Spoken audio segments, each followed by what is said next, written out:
Good evening and welcome. Welcome to Crossroads of Ideas, Memory in Motion. My name is Guy Thorne, and I'm with the Division of the Arts here at UW-Madison. I direct the residency programs, and it is my pleasure this evening to be with you. Tonight marks the final event of this academic year, and it feels fitting that we close with a topic like memory, something that is never fixed, never finished, and always in motion. For those of you who are new to Crossroads, this is a program series presented by the Illuminating Discovery Hub at Wisconsin Institute for Discovery, developed in collaboration with partners across UW-Madison. At its core, Crossroads brings together many disciplines, across ways of thinking to exploring questions that don't belong to one field, questions that sit somewhere in between. Since its launch in 2014, the series has become a space for dialogue, curiosity, and connection, where science, society, and the arts are not separate conversations, but a part of the same unfolding inquiry. So we're glad you're here to be a part of this tonight. We'll leave some time at the end for some Q&A because this isn't just about listening. It's about thinking together. Tonight, we explore memory, not as something static or stored away, but as something living, something shaped by perception, emotion, and imagination. Memory, in this sense, is not just what we recall, but how we experience the world, how the world continues to shape us.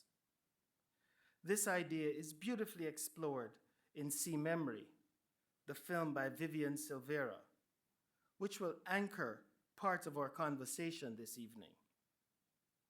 We're honored to have Viviane with us as the Division of the Arts Spring 2026 Interdisciplinary Artist in Residence, in partnership with the Wisconsin Institute for Discovery.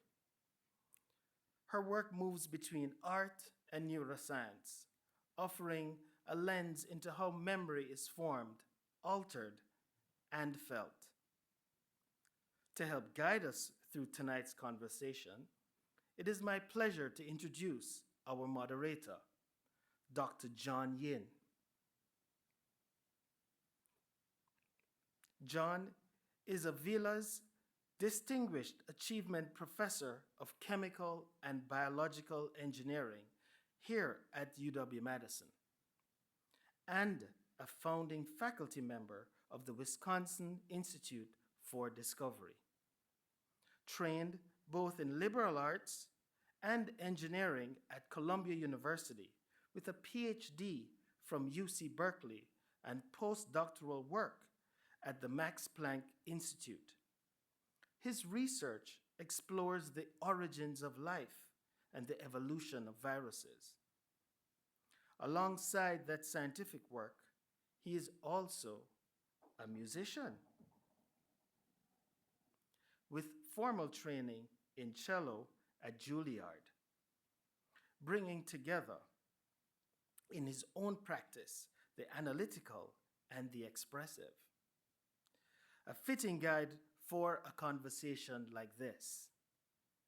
Please join me in welcoming Dr. John Yin.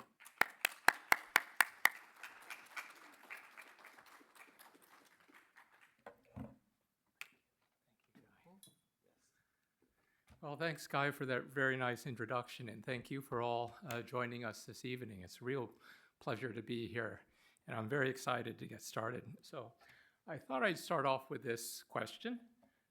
What is a memory? And to stimulate the Crossroads discussion, I'd like to try to take a stab at it in a very Crossroads-inspired response. Can I use this to move forward? Yes, I think I can. Okay. So I'll suggest that a memory is an encoding of an event, experience, or environment for future recall. And if we just think about memories of our past, we might remember that first day of school. We might remember the college graduation ceremony. We might remember our 50th high school reunion, maybe the day we retired. So all sorts of fond memories. But I'd also suggest that we also have stressful memories, and even collectively, we might share some sorts of memories. So if we go back 6 years ago, approximately, many of you, probably all of you, experienced some aspect of this pandemic in spring of 2020, and we were always bombarded from the news with all sorts of images that probably impacted both our individual and our collective memories. So here, probably the first days of COVID were considered an event, but maybe more, it became a broader experience over several years, maybe just living in the environment of COVID with masking and trying to stay away from each other and keeping ourselves from being infected. So I would claim that there is another kind of memory that came up during COVID that was uniquely individual. And that is, for many of us, we got that vaccine when it was made available. And that vaccine, then we might remember the event of getting the initial shot. We might remember a little bit of fever or time to recover from that.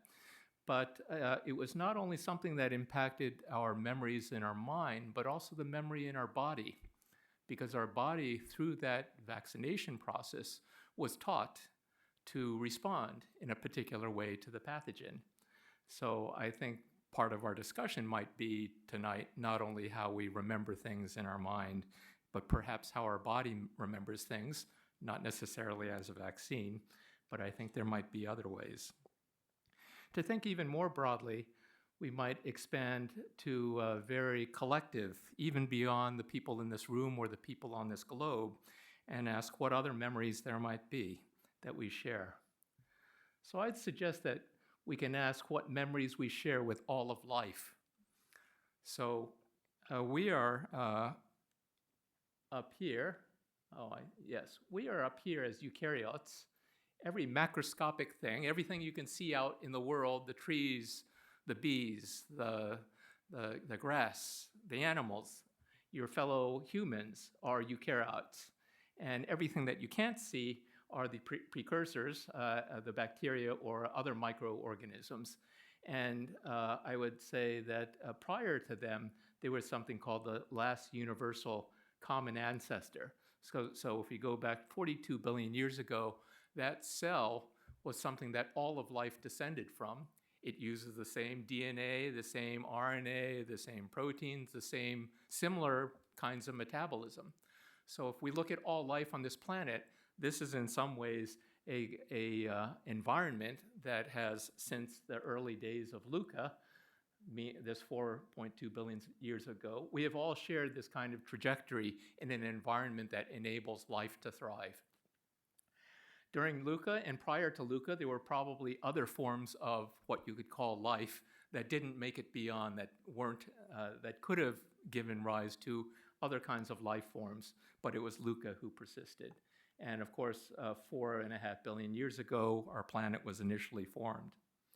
So that's another perspective on thinking broadly about sorts of memories we might have and share with others.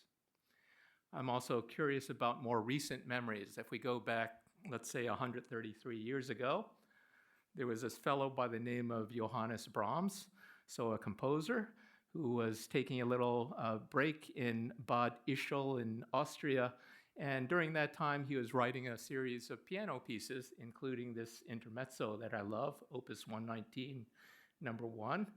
And if you look at this, then it's just a page of music. But if you're a musician, then you start looking at the particular notes and you can start to hear as we move across the page and down the page, you can imagine what this sounds like. And so in this way, you're reliving the memory that Brahms created, and this page and your training in music perhaps enables you to relive that. So this is an aspect of hearing memory. And of course, the focus tonight is whether or not we can see memory. So we will be hearing from Viviane Silvera. And Viviane is a interdisciplinary artist and filmmaker whose work explores memory as both a neurobiological process and a cultural force. With training in psychology and fine art, she translates neuroscience into visual form through hand-painted animation, including her PBS broadcast film, See Memory, that probably many of you have already seen, which brings concepts like memory reconsolidation to life. So Viviane's work bridges art and science, engaging us into conversations about identity, perception, and how we understand and reshape our experiences. So let me welcome Viviane, and we'd be glad to hear from you now.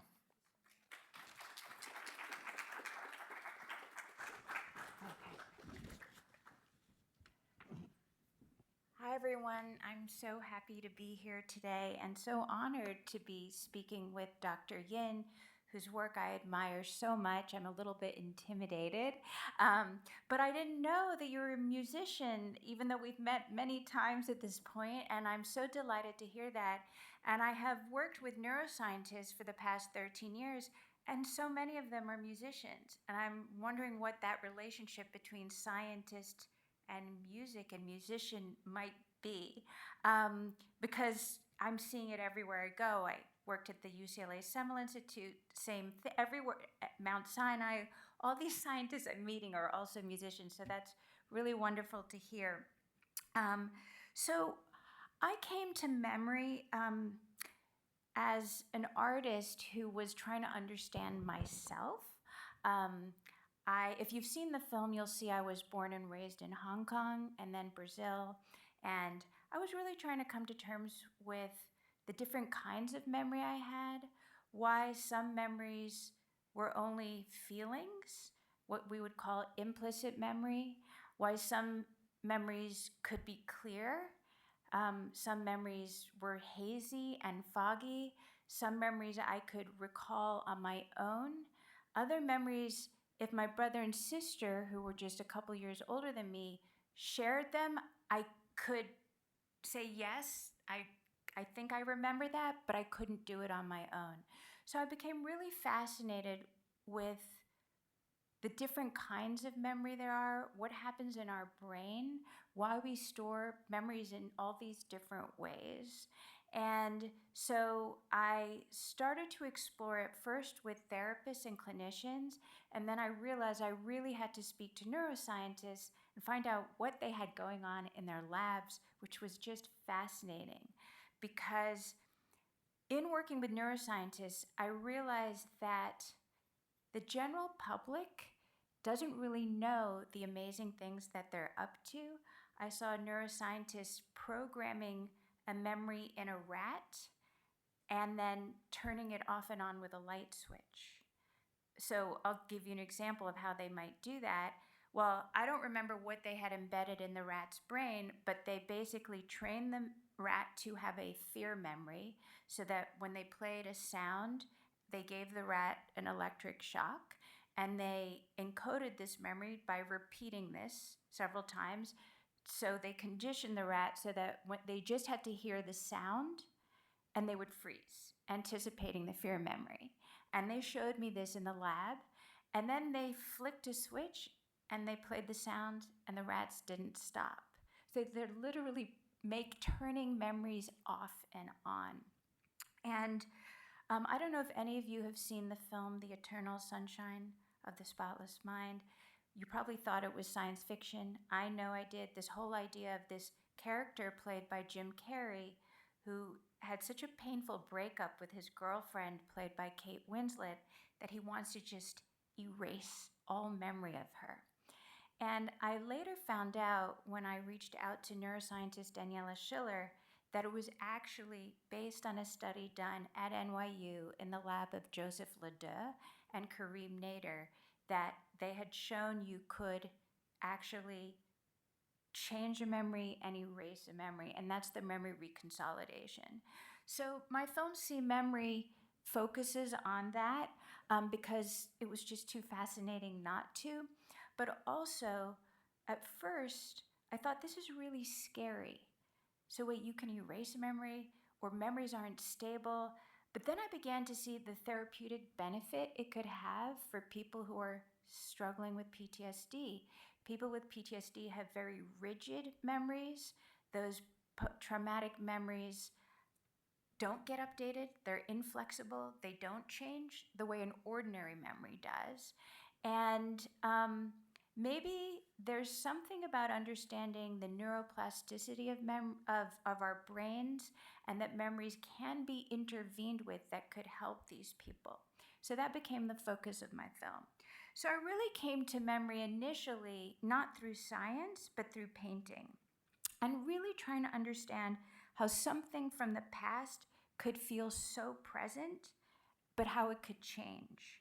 And so for me, art became a way to explore that, not just as an aesthetic question, but a way of understanding how we experience ourselves, our own lives. And I realized I really didn't have a way to show that. So that question eventually became my film See Memory. And we're going to watch a short excerpt from a much longer piece. So if we could play it and dim the lights, we're just going to watch the first 5 minutes. It's a half-hour film, but we're just going to give you a sense of the visual language.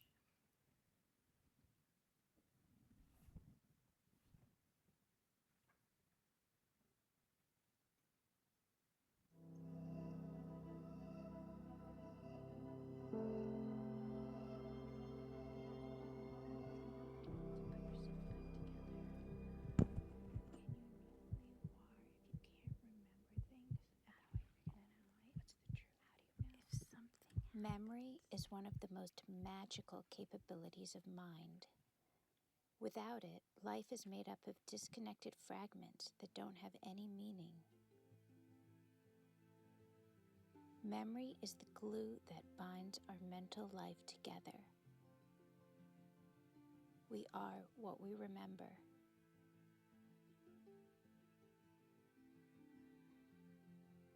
Memory is a dynamic process, and each time you retrieve a memory, it may change.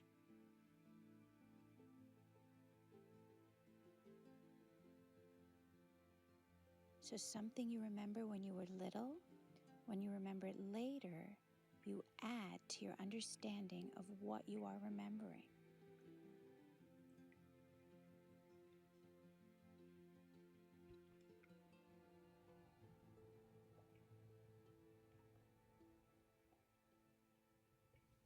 People tend to be absolutely sure that their memories are the way that it happened. But memory's not a recording device, and the truth is that every time you remember, it's an act of imagination. You are imagining and reconstructing something in the moment about how it was then, and things can change along the way. Memory is visual. They're images that we add a story to. We add the drama, we add the dialogue, we add the meaning.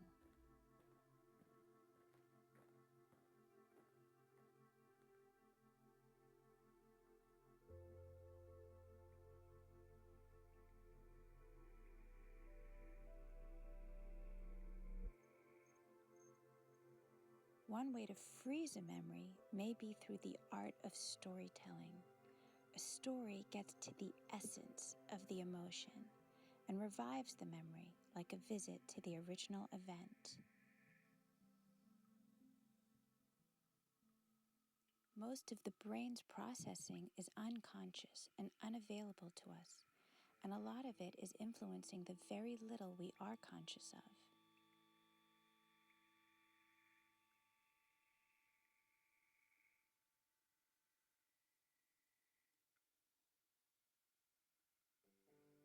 There are experiences that we have that control our behavior and our connections to people. We're not usually aware of those things. We can understand them, we can learn them, we can make the unconscious conscious.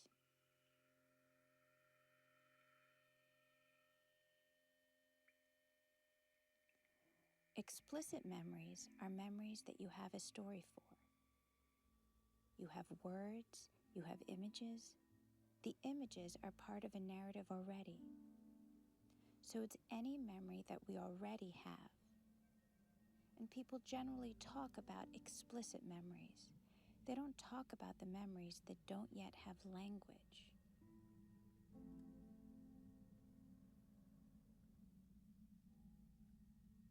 Implicit memory is memory the body remembers. There are body sensations. There may be moods that wash over you. You have the feeling, but you don't know what it's connected to. Sometimes you're operating on automatic pilot. You don't really get what happened. So the trauma or the emotional response to it can happen even years later.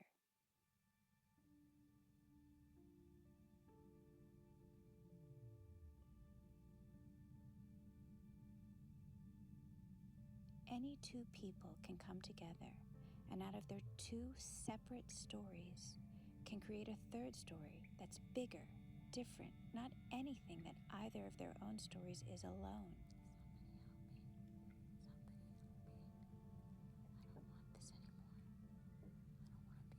Listening is one of the most important.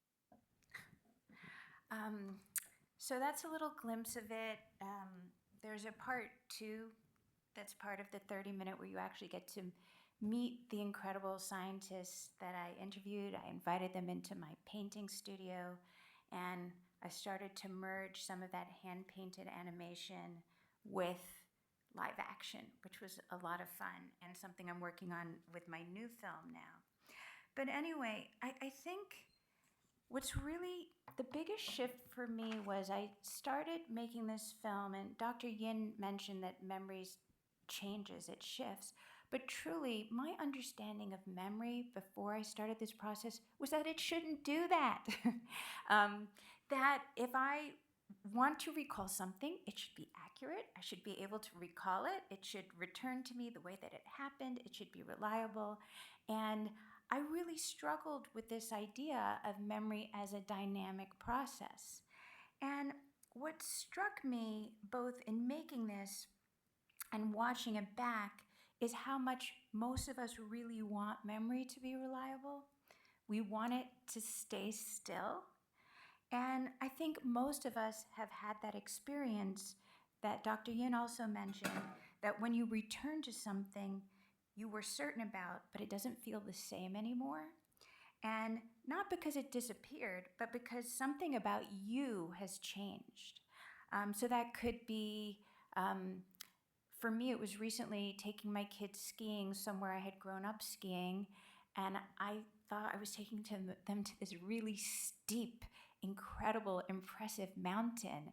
And when we got there, I was like, that's it? Are you sure? Like, I was with my brother who had gone skiing with me as kids. I was like, are you sure? And he said, yes. And I just couldn't believe it because it had been so many years and I was 10 and, it just looked so different to me.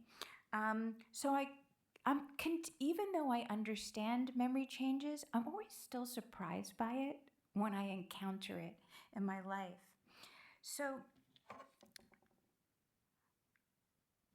memory isn't something we store, it's something we remake. So what I learned in the neuroscience of memory is that when you form a memory, every time you're essentially boiling it down to connecting neurons with synapses. But every time you recall that memory, it has to go through the same process as if you were storing a brand new memory. And it isn't really something we store. It doesn't stay still. It shifts because in that process, you can edit it, right? And in fact, the neuroscientists who discovered memory reconsolidation discovered that there's specifically a 20-minute period during recall or after recall where it's especially flexible. And they're starting to really use that knowledge to help treat people with post-traumatic stress or with phobias, harnessing that flexible period of that memory. Not to change the facts of the memory, but to change the emotional reaction to that memory. And some of the most exciting things that are being done in changing that relationship is the use of MDMA-assisted psychotherapy and psilocybin, and just found out a couple days ago from a student here that you're actually conducting those psilocybin trials here on campus, which is really exciting. So since memory changes depending on when we return to it and who we are in that moment, I started to notice, like I talked to you about, that the same memory could feel completely different at different moments in my life. Not because the event had changed, but because I had changed. And that raised a question for me. Is memory something we return to or something we recreate? And I'm in the business of creating as an artist.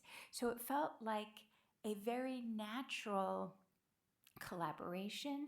I think, John, you understand that as both musician and scientist. I think the general public tends to think scientists are serious and orderly and organized, and artists are flighty and loopy and disorganized. But I think what we know, artists and scientists who collaborate, is that we're actually very, very similar. We're asking questions and just trying to find ways to find the answers to those questions through different strategies. But sometimes we're able to come together in that exploration. And so what John also mentioned is that memory prepares us for what comes next, both in a vaccine, right? You have a vaccine and it's protecting your body for possible infection. But psychologically, that's also what our memories are trying to do. They're trying to say, you were in a dangerous situation, something bad happened to you, now you're going to have a fear memory when you are exposed to that same stimulus. And it's similarly a protective device.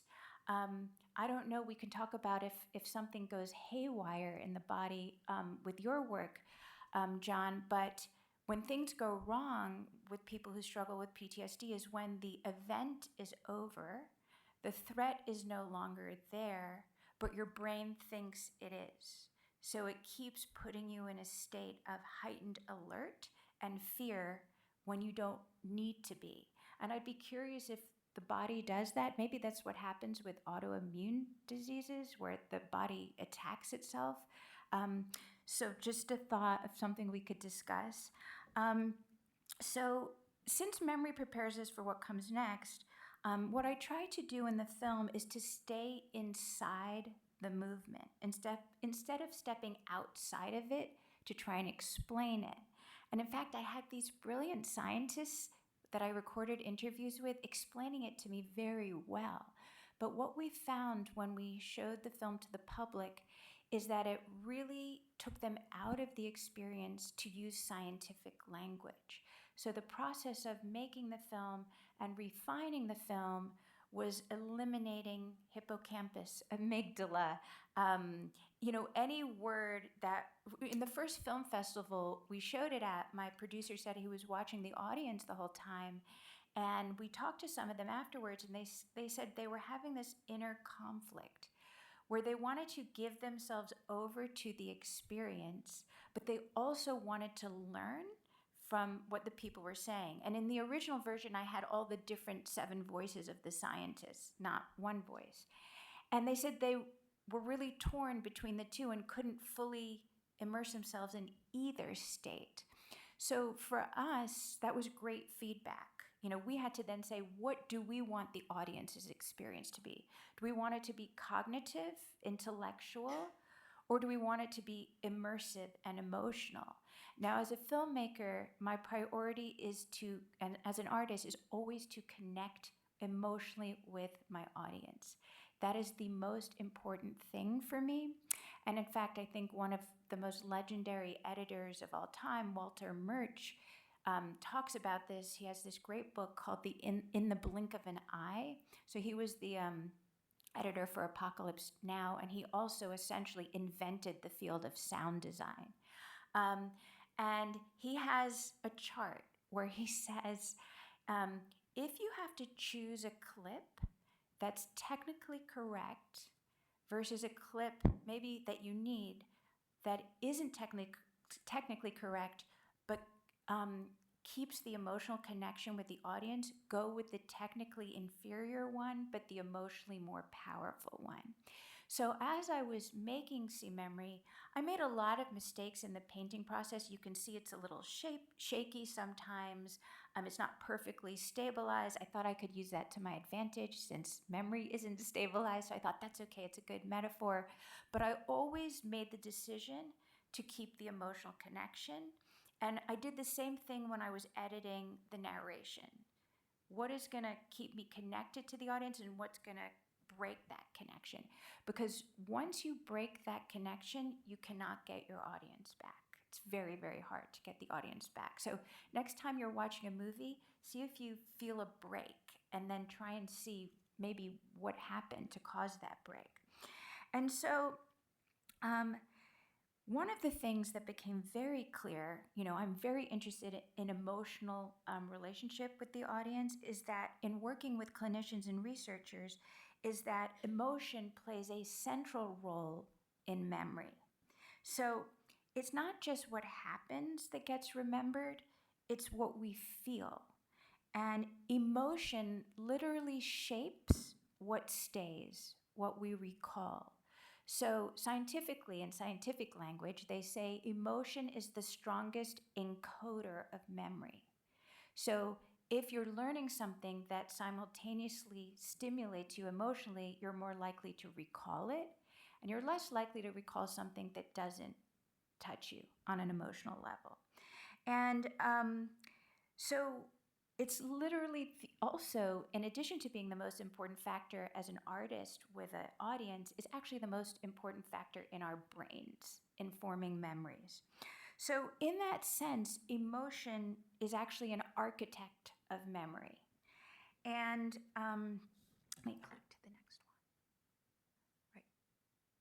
And also, the way we remember shapes the way we respond. And I think that's really important because when we start thinking about behavior, the way we remember something begins to shape how we move through the present. So that's why what happened in the past affects the present. It determines our behavior. In fact, the neuroscientist Daniela Schiller said to me, you don't even need an explicit memory. You don't need a visual memory. Your behavior is memory. The way you react to something tells you what has happened to you. And this is where the question of mental health comes in very directly, because what we often see in clinical contexts is that sometimes people get stuck. And it isn't the memory they're stuck in, but the way it's been organized or the story that's been formed around it. So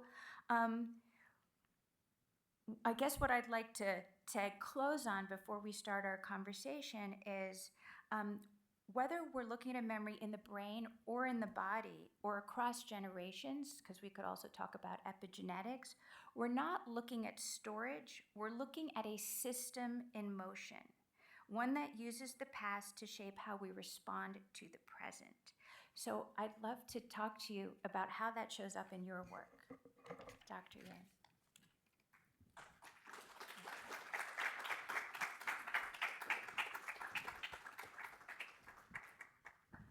Well, that was really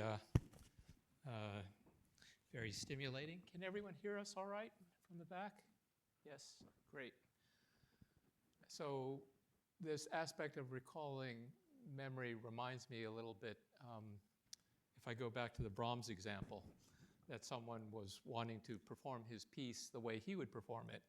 And I guess they asked him, well, what's your interpretation? And that particular day, he said, well, I think today I'll play it this way. Yeah. Right? So he was essentially of the idea that there's no right way to play his piece. It depends on who you are that day and what you feel like. And I think in some ways, this recalling of the memories, recalling differently, you are different each time you're recalling the memory. So it's maybe reflecting a similar kind of connection. Yeah, actually, when you were speaking, I found myself thinking, you know, memory is very much like a blueprint. Like when you showed the Brahms music sheet, I thought, you know, memory is like a blueprint, and you can interpret that blueprint, you know. But you know, there's a lot of room for interpretation.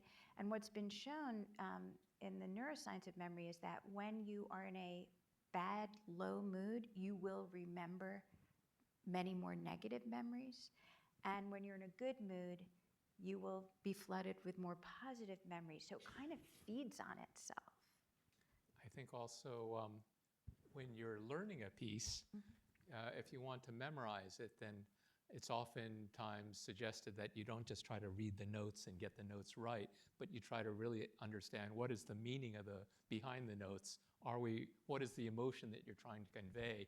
And if you can embed that in how you're learning the notes, then it really facilitates your learning the piece.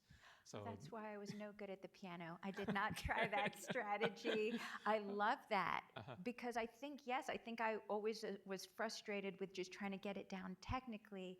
And as a visual artist, I never do that. Even when I didn't know how to make a film, I still put meaning in it. You know, when I was and I think a lot of arts, like especially if you go to like old school Russian Academy or Chinese Academy, and musically as well, they try and separate the technique from the expression. And I know I was told so many times, learn technique, then you can say something with it. And I just had no interest in doing that. I couldn't stick with it. So now you've explained that to me. Yeah, I think growing up, it's hard. I just remember learning that, you've got to try playing, close the board and try playing on the... From memory. From memory, or try to look at the notes and analyze them harmonically, but there wasn't that emotional part that ultimately is what you want to convey, I think. Right. So I was interested in this kind of... So the Brahms example is one where it's a memory of another person the creator of this, that is revived when anyone plays it, and anyone filters through their own life, their response to the music. I did want to come back to the point you raised on this epigenetics and the way someone else's memory, your mother's or your father's or your grandparents' experience, could be impacting you. And I wonder if you have particular examples that you could mention, and we could maybe... Yeah, interestingly, I need to brush up on this because at one point, so I'm making 2 new films, and they both deal with the child of someone who went through something. So I did do this deep dive into the epigenetics of trauma, and it's really fascinating because there's a neuroscientist named Rachel Yehuda, who I mentioned to you. She's at Mount Sinai, New York, and she's really done some of the earliest studies on this. And what's really fascinating is that she has found, so she did studies on the children of Holocaust survivors and then also women who were pregnant during 9/11 in the World Trade Towers who had to escape. So studies on the babies that were born and the children that were born. And she found similar physiological, I don't want to use the word abnormalities, but deviations from the norm with both of them, as well as with, she had previously done studies with Vietnam veterans and found that they had similar lower cortisol levels. And cortisol is needed to mount a stress response. And she also found, and I don't know the science behind this, I just know that she found this, that epigenetically, the children of Holocaust survivors, and this is probably true of many kinds of trauma, we're 3 times more vulnerable to developing PTSD if exposed to a traumatic event. So there is a vulnerability there. But at the same time, she would be the first to also talk about post-traumatic resilience, and that there's also a strength that you get from your parent who's been through a lot. And it's true. You know, depending on how your parent dealt with it, perhaps, and how they modeled dealing with it for you, but also there is a resilience along with the vulnerability. What are your thoughts and how it relates to your work? Yeah, just the term epigenetics, some people might be familiar with it, others not so much. I'm not an expert in the epigenetics, but what it is something that sits on top of the genetics. So the genetics that you have is what your parents gave you based on their DNA, and that is the genetics that can then be influenced through their experiences. The epigenetics means if they had a very stressful time and there's a signal from that stress on them, then there will be biochemical changes to the DNA, not to the sequence that determines your unique proteins that you made, but perhaps to the way those particular genes are regulated, up or down regulated. And in that way, those epigenetic punctuation marks on the genome can be passed on to you. And so this could be the resilience. I think of it biochemically. So there are particular kinds of... I'm so glad that you do, because I need to redevelop that understanding. You know, I need to dive back into it. And I find it really fascinating because my understanding is that it's a predisposition that's influenced by environmental factors. So just because you have the epigenome, it doesn't mean it will happen, right? Yeah. That it will get triggered. Yeah. So there can be any number of environmental things that might trigger it. And I think for someone who gets into the weeds and thinks about the chemistry that's going on, it's very hard to think about the environmental factors of how they somehow get transduced and turned into chemical signals that make punctuation marks on the genome. There are other kinds of if you think of it, there are certain kinds of infections that are latent, right? If you get HIV, the virus is not something that will just infect the cell and make virus particles. It has the possibility of embedding itself into the genome and being silent there. So many people might have experienced HIV, but they're not they're not undergoing the infections. Yet there are then events, maybe triggers from the environment that can stimulate this. This also happens with pox viruses and with Epstein-Barr virus. So there are a variety of ways that these things that essentially form memories in those cells and aren't doing anything until some environmental factor comes along and says, okay, it's time for you to show your stuff, and you get shingles or something like this. So it's interesting in the ways maybe environment can also trigger particular kinds of memories. Yeah, and I think one of the first thing we talked about when we first connected that I'd love to explore more with you is the idea that you're working on vaccines for the next pandemic. Thank you so much. We really appreciate that. But also, there's this issue that scientists have with communicating their science to the public. And I think what's interesting is when we first started talking, we started talking about how we're kind of both working with memory, because you're working on preparing the body to defend itself by giving it a memory of the thing. And I'm wondering if you think that could be one approach that hasn't yet been taken with trying to explain a vaccine to a public that might be resistant to it. Yes, I resonate very much with your comment about the scientists, right? You focused on comparing the two versions, one maybe imperfect technically, but resonating emotionally. I know that the scientists that I know would say, oh, no, go with the one that's technically correct. And that is a challenge for us in the sciences for the broader public to appreciate what we're doing. Something we try to do in this building is actually promote more engagement through our illuminating discovery sorts of events. I should also mention that on the art science side, I mentor something called the Kohler Fellows. So this is supported by the Kohler Foundation, and they are interested in bringing together scientists and artists. So we have 4 scientists, 4 artists that are currently in 2-person teams to figure out a way to create a hybrid that has scientific meaning, but also is inspired or inspires art either way.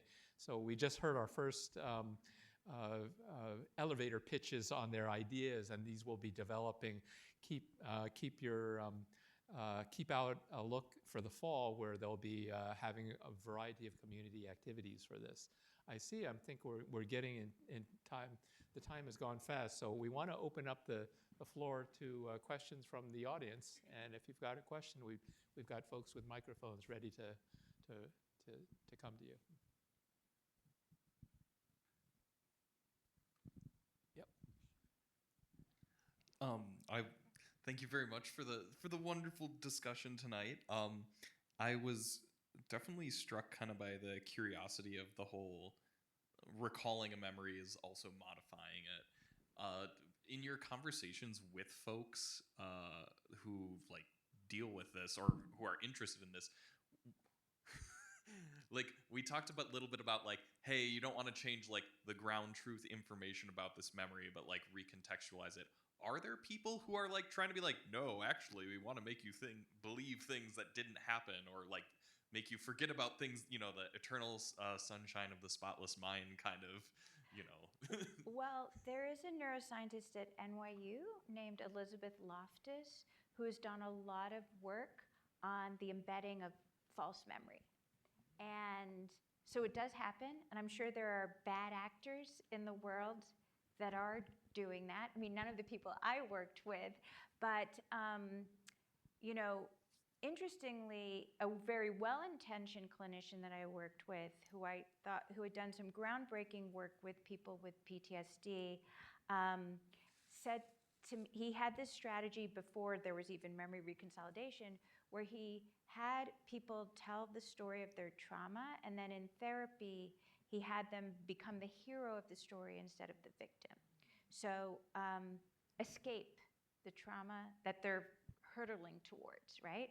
And he said the more detailed the story they could make up of how they got out of it, whatever it is they were going towards, the better. And for 3 weeks in session, they would build that new story, and he felt like it would really take hold. And I said to him, yeah, but they need to know what actually happened, right? And he said, not really. And I remember at that point, I mean, I know he was an amazing therapist and he helped a lot of people, but at that point I was like, okay, I disagree with you. I do think that if you did erase the facts, someone might be in a horrible place in their life.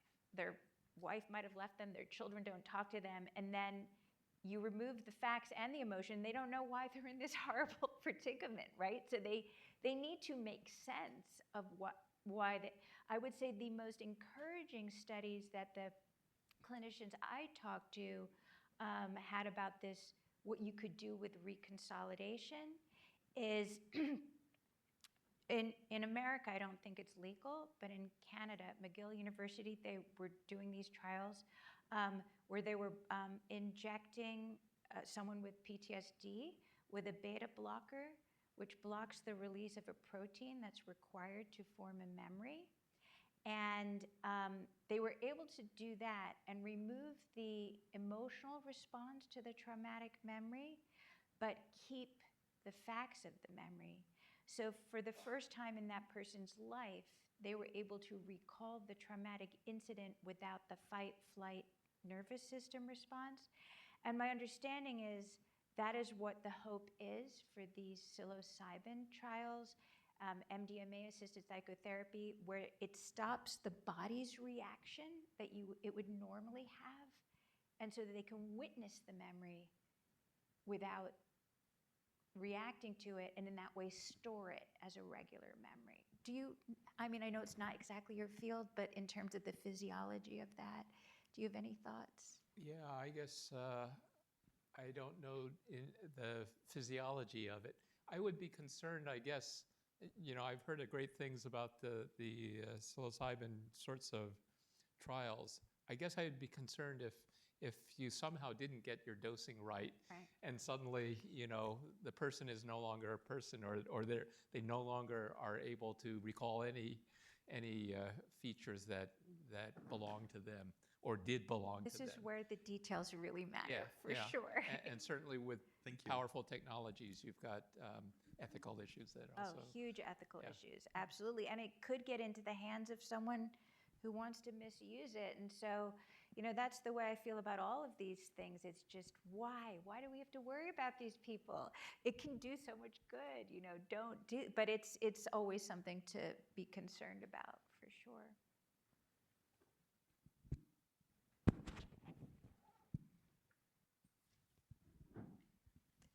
Thanks for all your work on this. It's fascinating. I just am really enjoying this. You had mentioned, and I agree completely with this, that emotion and memory are so closely tied together. And from a personal standpoint, I find this with my mother who has dementia and Alzheimer's disease, that emotion and memory are very closely related. Can you expand on any of that, or does any of the work that you're doing have any implications, or can you just speak to any of that at all? Emotion is the stronger. Well, we actually did a talk with neuroscientist Richie Davidson, who you have here at the Center for Healthy Minds yesterday. I did a talk with him. And what he mentioned is that the hippocampus and the amygdala are actually very close to each other in the brain. And the amygdala is sort of the emotional center of the brain, and the hippocampus is where you store long-term memory. And he basically alluded to the fact that that's not an accident of organization in the brain, that the emotional center is right next to the long-term memory storage. I would say in terms of Alzheimer's and dementia, some of the most effective tools tend to be music, from what I understand, that a person can maybe have lost memory of their child, their grandchild, but still sing a song or play the piano. So I don't know if you've had that experience. And it's like they're back for that moment. John, do you have any, I know because you're a musician, and any thoughts on this? I'm not in the Alzheimer's yet myself, I hope. So I can't speak to that. But certainly the pieces that I've played since I was a kid, I continue to play, and I hope to continue to play.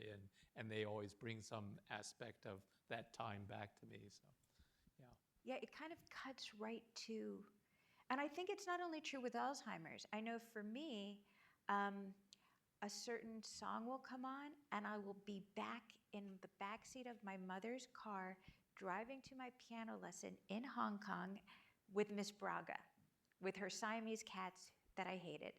Like I will, all of a, it brings back a very clear present memory with certain pieces. It's incredible what music can do, and I'd be really fascinated to learn more about that because I didn't really dive into that in my research. Another one? Oh, yeah. Is this thing on? Hey, it is. I gave my voice.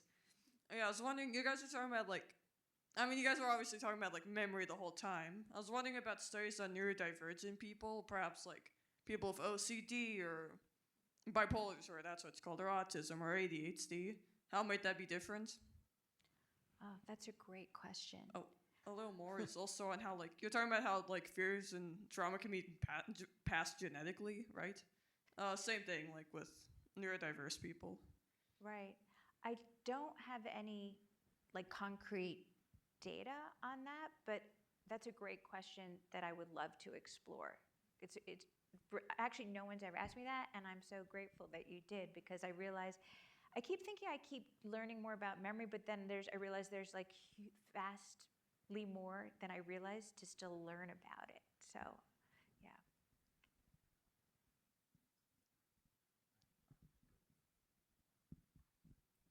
I have a not very well-formed thought, but something I want to bring up here, and that is our own attitudes towards our own memories. We're all so loyal to our memories, and no, that's the way it really was. I remember it, and how that affects how people react, even things like testimony in court and what an observer is saying they saw. And we know that memory degrades over time, and this person has probably told this story 15 times before they're on the stand. But we put so much faith in those memories, because if we don't, what does it say about our own memories that we want to be loyal to and see as totally accurate? That's a great question. And do you have any thoughts on it, John? I just think of trial lawyers who on different sides will try to implant or bring at least question into whether or not you actually had that memory. And I don't know the sorts of games they play, but I know that is a kind of strategy that if you've got a witness on the stand, and depending on which side of they are on the case, then your memories may be something they value a great deal, or they try to show are not as firm as you might think. I would say on a personal level, maybe rethink your relationship to memory. So Daniela Schiller, one of the key neuroscientists in my film, basically taught me to rethink my relationship to memory, because she said, because neuroscientists accept that memory isn't reliable, and they tend to look at it through an evolutionary lens. If it was meant to be stable, accurate recording of the past, then it would be. There must be a reason in evolution why it functions the way it does function, right? And the conclusion from every neuroscientist I spoke to said, because memory really isn't about the past, it's about navigating the present and planning for the future. So the reason why you update your memory every time you recall it is because you're adding new information you've learned about the world. So let's say something happens to you when you were 5 and you recall it when you're 10, but you have so much more information about how the world works, right? And you need that updated information to function in the present, or you would be functioning as if you were 5, right? You know, you need to add the new. So I would also, the other thing she said is your behavior is memory. So the way you react in a situation tells you about what's happened to you. And, you know, are you open when something comes up? Do you get freeze when, you know, we all have sort of different responses to different things. But I would have a different I'm just saying what happened to me. I now have a different relationship to my memory, where I don't hold anything too firmly, but I ask, what is it telling me about who I am now? Why am I choosing because we have thousands and millions of memories, but I'm choosing to tell the story of who I am now based on a select few memories. So this happened to me, then this happened to me, and this happened to me, therefore I am. But you could actually do an experiment, and you could go back and say, you know, all these other things happened to me, but I'm just not putting them as plot points in the story of my life. What if I did? I could tell a different story of who I am. And in fact, for some people, that could be really beneficial, because sometimes the story you tell is keeping you stuck, sort of in a broken record, in a groove you don't want to be in. And it's not that you want to revise the facts. You only remember, the first stage in cognition is attention. So before memory is attention. You only remember what you pay attention to. So what are you paying attention to? That's really telling you about who you are now. Where you're choosing to put your attention is giving you information about you today. And so I would just rethink my relationship with memory. Instead of saying, this is an accurate recording of my past, say it's helping me navigate my present life, and also helping me envision a future for myself. How you form identity.